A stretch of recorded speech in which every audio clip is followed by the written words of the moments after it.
เรื่องราวมันได้เริ่มต้นขึ้นตอนที่เทพเจ้าแบ่งโลกออกเป็นดินแดนของตัวเองโพไซดอนเทพแห่งท้องทะเลได้เกาะที่ชื่อว่าแอตแลนติสและเขาได้สร้างมหานครที่รุ่งเรืองยิ่งใหญ่คลิปนี้เราจะมาพูดกันถึงมหานครที่กลายเป็นปริศนาที่ยิ่งใหญ่ของมนุษยชาติกันครับ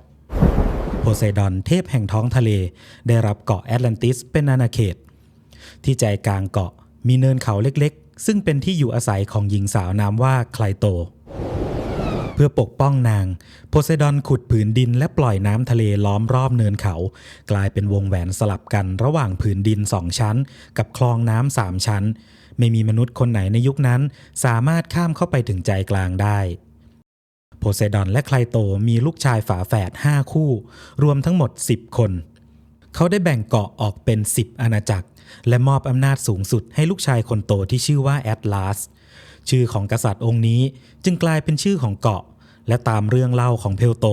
นี่ยังเป็นที่มาของชื่อมหาสมุทรแอตแลนติกอีกด้วยเมื่อเวลาผ่านไปลูกหลานของแอตลาสเปลี่ยนวงแหวนธรรมชาติให้กลายเป็นมหานครพวกเขาขุดคลองขนาดใหญ่จากทะเลเข้าสู่เมืองสร้างสะพานเชื่อมเกาะแต่ละชั้นและเจาะอุโมงค์ผ่านวงแหวนเพื่อให้เรือแล่นเข้าสู่ท่าเรือภายในได้หากเราแล่นเรือเข้าไปในเมืองสิ่งแรกที่ได้ยินคงเป็นเสียงพ่อค้าจากต่างแดนเสียงฝีพายเสียงเลื่อยจากอู่ต่อเรือและเสียงโลหะกระทบกันจากช่างฝีมือเพลโตบอกว่าท่าเรือเต็มไปด้วยเรือและผู้คนจากดินแดนต่างๆจนเสียงของเมืองดังต่อเนื่องทั้งกลางวันและกลางคืนกำแพงชั้นนอกหุ้มด้วยทองสำริดชั้นต่อไปส่องประกายด้วยดีบุกส่วนกำแพงที่ล้อมใจกลางเมืองถูกเคลือบด้วยโอริคอคัมโลหะสีแดงเรืองรองซึ่งเพลโตกล่าวว่ามันมีมูลค่าเป็นรองแค่ทองคำแม้ปัจจุบันเราก็ยังไม่รู้ว่าโอริคอคัมในเรื่องนี้หมายถึงโลหะอะไรกันแน่ศูนย์กลางของทุกสิ่งคือวิหารโพไซดอนข้างนอกประดับด้วยเงินและทองข้างในเป็นรูปปั้นเทพแห่งท้องทะเลขนาดมหึมาอยู่บนรถศึกที่ลากด้วยม้าเพกาซัสถึง6ตัวรายล้อมด้วยรูปปั้นเทพแห่งท้องทะเลนับร้อยขนาดของมันสูงจนเกือบแตะหลังคาวิหารนอกกำแพงเมืองคือที่ราบอุดมสมบูรณ์มีไร่นาสวนผลไม้ป่าไม้เหมืองโลหะน้ำพุร้อนและสัตว์อีกมากมายแม้กระทั่งช้างแอตแลนติสจึงมีทั้งทรัพยากรอาหารกองเรือและกองทัพมากพอที่จะไม่ต้องพึ่งโลกภายนอกมันดูเหมือนอาณาจักรที่ธรรมชาติและเทพเจ้ามอบให้ทุกอย่างและนั่นเองคือจุดเริ่มต้นของการล่มสลาย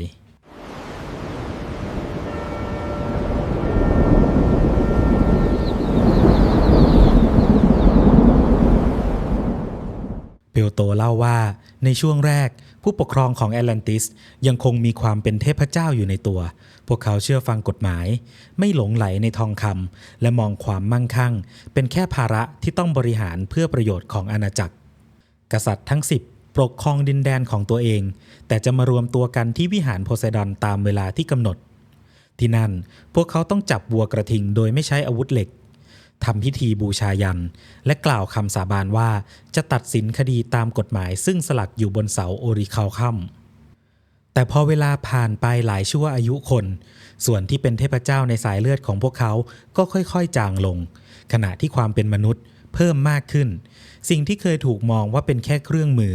กลับกลายเป็นสิ่งที่ทุกคนต้องการครอบครองความมั่งคั่งเปลี่ยนเป็นความโลภ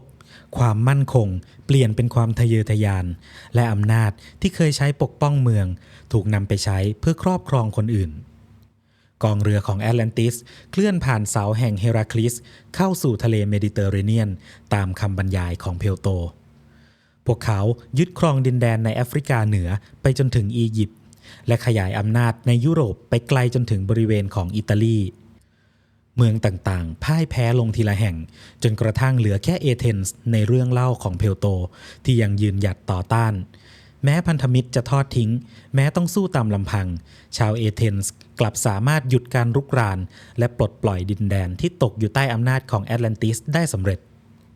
จักรวรรดิที่เชื่อว่าตัวเองไม่มีวันพ่ายแพ้ถูกทำให้เห็นว่ามีขีดจำกัดแต่สงครามไม่ใช่สิ่งที่ทำลายแอตแลนติสหลังความพ่ายแพ้เพลโตบรรยายว่าเกิดแผ่นดินไหวและน้ำท่วมครั้งใหญ่ไม่มีคำอธิบายถึงภูเขาไฟไม่มีรายละเอียดของคลื่นยักษ์และไม่มีผู้รอดชีวิตออกมาเล่าสิ่งที่เกิดขึ้น มีเพียงประโยคสั้นๆที่บอกว่า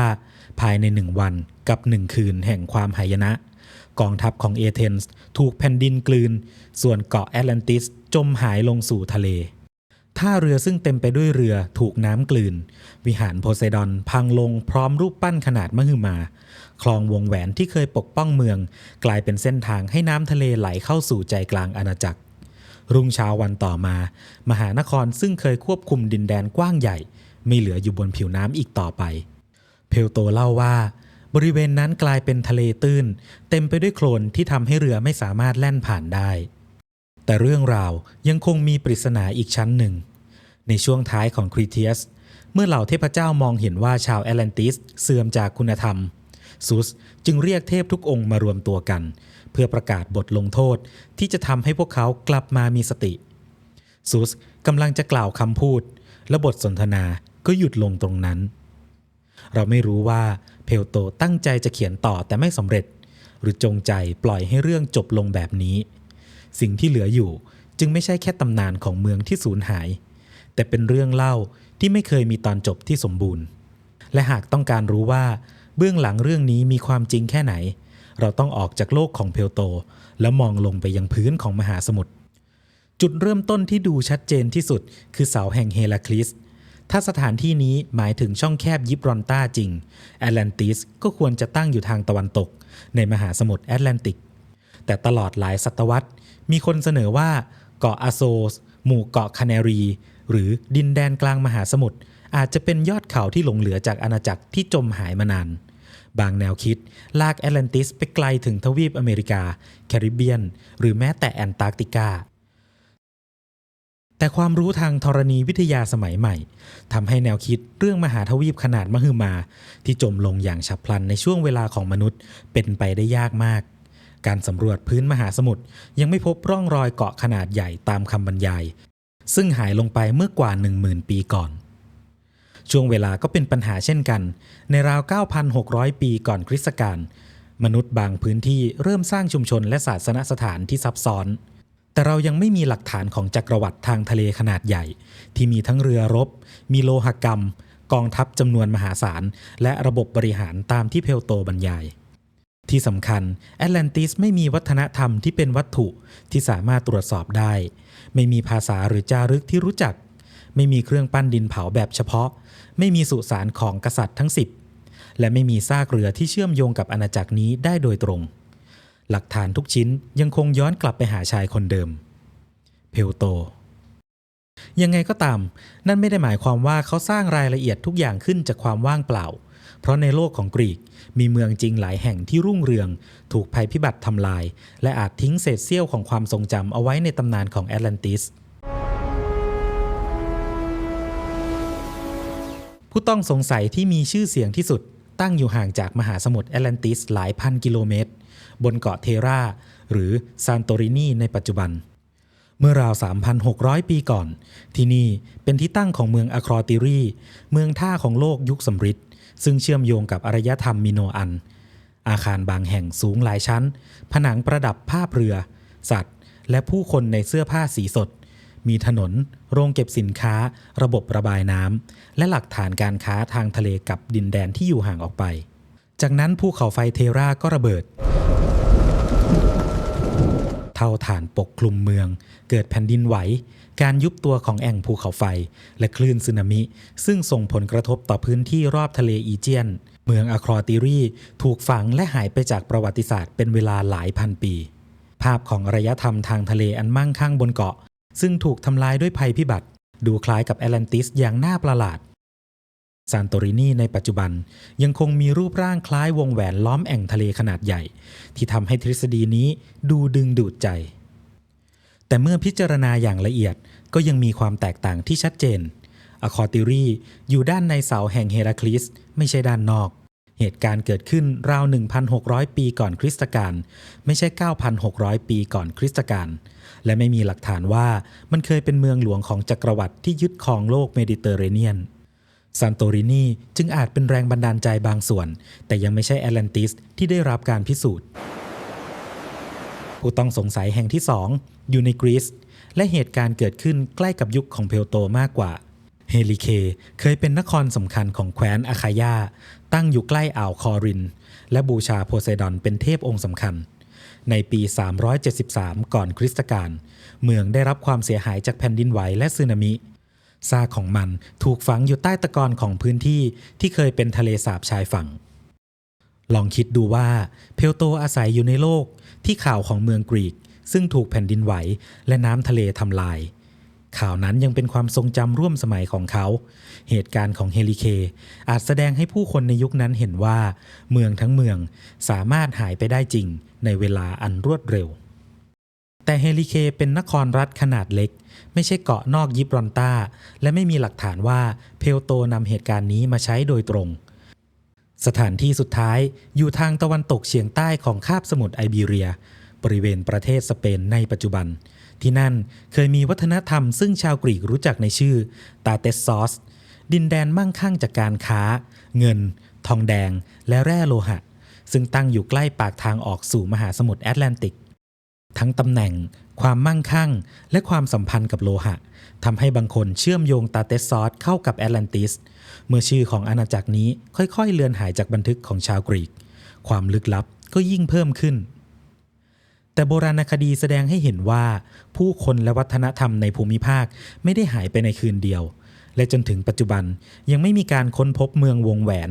วิหารโพไซดอนหรือหลักฐานที่ระบุว่าตาเตสซอสคือแอตแลนติส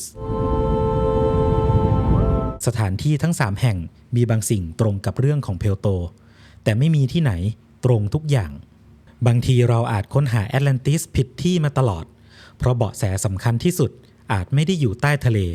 แต่อยู่ในจุดประสงค์ที่เพลโตใช้เรื่องนี้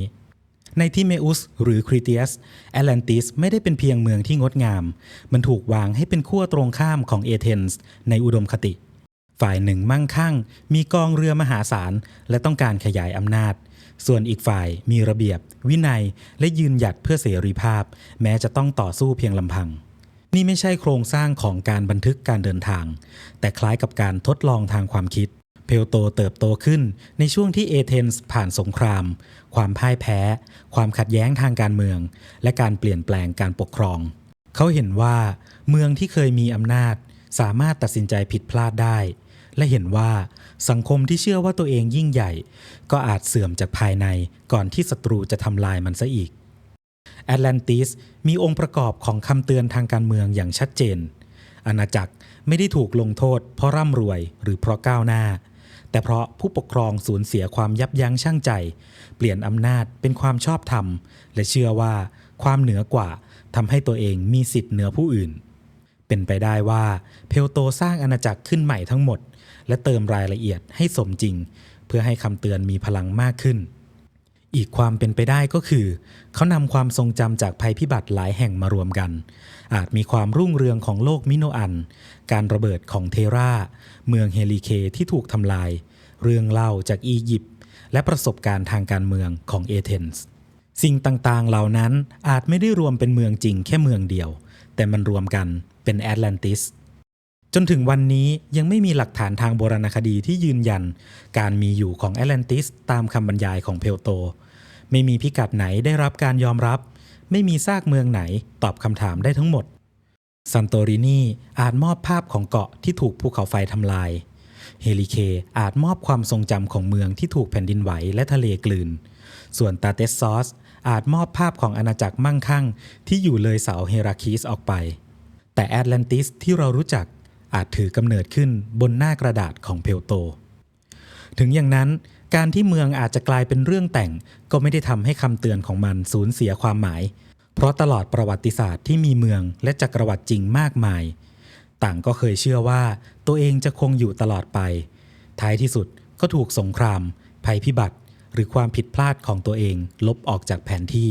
บางทีสิ่งที่ทำให้เรายังคงค้นหาแอตแลนติสไม่ใช่เพราะเราเชื่อว่าเราจะพบถนนวงแหวนหรือวิหารใต้ทะเลแต่เพราะส่วนหนึ่งของเรายังหวังว่าอดีตอันยิ่งใหญ่ที่สูญหายอาจยังคงรอให้ถูกค้นพบและอีกส่วนหนึ่งก็หวาดกลัวว่า